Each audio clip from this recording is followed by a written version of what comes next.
What's up, everyone? My name is Dr. Daniel Ricciardi. I'm a gut health expert, licensed pharmacist, and fitness enthusiast. I help clients with bloating and gas so they can feel and look their best. Over the past 2 weeks, I've been in French Polynesia, including the islands of Tahiti, Moorea, Raiatea, Bora Bora, and Taha'a. I apologize for the pronunciation. Stay tuned for a full video recap / vlog of my 2-week trip, which will be posted in the upcoming weeks. The entire trip was absolutely fantastic, except for one little thing. On the second last day, Friday, September 23rd, I got food poisoning. The fact that I'm making this video is somewhat ironic because I literally made a video before I left for the trip called How to Stay Healthy While Traveling, and now I'm doing one titled I Got Food Poisoning in Tahiti. If you're thinking to yourself, this guy doesn't know what he's talking about, in my defense, I felt very healthy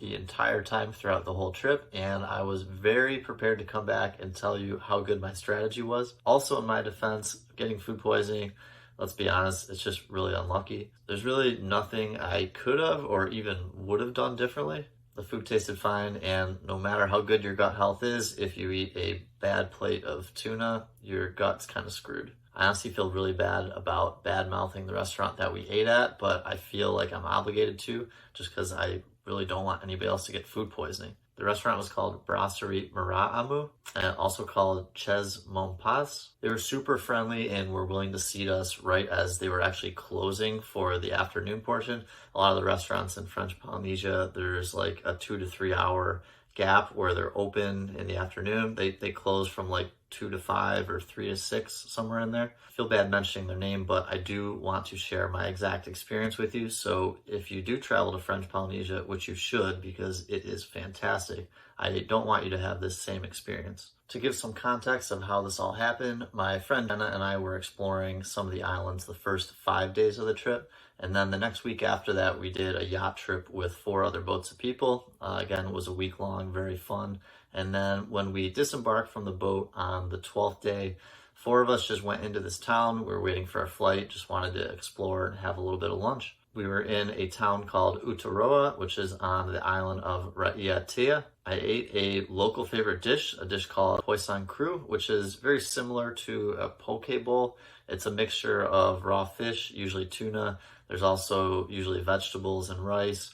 It's kind of marinated in an acidic juice blend, like a lime juice blend, and also some coconut milk. It's freaking delicious. I had it several times along the course of this trip. Felt great every time. It was just this one time that did not go well at all. And again, to be very transparent, the food and cuisine in Tahiti is fantastic. It's absolutely delicious. I don't want to deter anybody from traveling here by making this video. I'm filming this video, it's 6 days since getting food poisoning, and I'm feeling quite a bit better, definitely not 100% yet. The first 2 days after getting food poisoning were very, very bad. Fortunately, I don't have any videos of anything during that time, nor would you want to see them anyway. Basically, a lot of time sitting on the toilet, as well as a lot of abdominal cramps, pain, and nausea. As I was curled up uncomfortably for those 2 days that were the worst 2, I couldn't help but think back to the time where I got food poisoning in college. And if you've seen any of my previous videos, I'm almost 100% certain that the food poisoning that I got back in college led to me getting small intestinal bacterial overgrowth, SIBO, which I had for 7 or 8 years before I was able to address it and figure out what was going on. The reason this happens is when you get food poisoning, the bacteria that enter your body secrete toxins. They usually secrete toxins, and these toxins impair what is known as the migrating motor complex.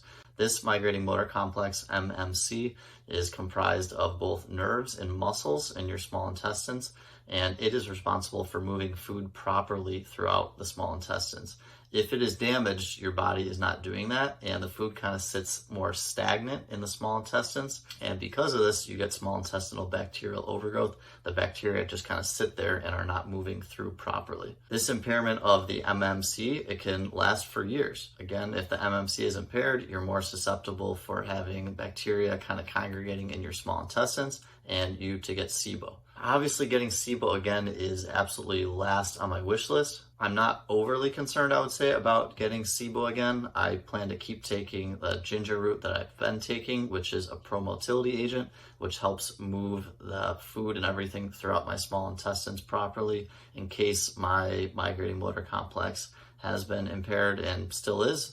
I've been doing this since I treated myself for SIBO years ago, and I plan to continue taking this indefinitely. Still, food poisoning is definitely not something to be taken lightly, and I plan to be very calculated in how I go about healing my gut after this physically traumatic event, and maybe emotionally traumatic a little bit too. I'm about 6 days in from having food poisoning. I'm gonna maybe wait a little bit longer to see if some of the inflammation subsides on its own. Right now, I do have like a little bit of residual bloating from it, which is to be expected from this inflammation going on. I resumed my normal diet, which was fantastic because when we were on the yacht, it was very difficult to eat what I normally would eat, mostly because a lot of the foods that I normally eat weren't available readily. I also wasn't cooking for myself. I made double my normal dose of probiotic just to get a little bit of relief and healing quicker, as well as taking some glutamine and mucilaginous herbs as well to heal that mucus layer and lining of the small intestines. Unfortunately, I think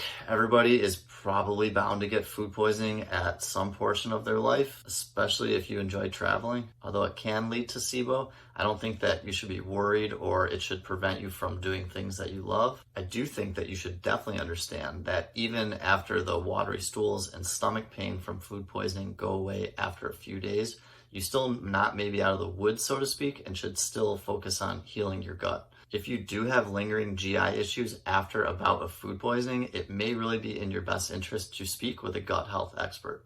If this sounds like you, send me a message on my website at drdanielricciardi.com and schedule your free 30-minute consultation. Thank you very much for watching, and stay tuned next week, Monday, 6 p.m. for my full Tahiti video recap. Take care.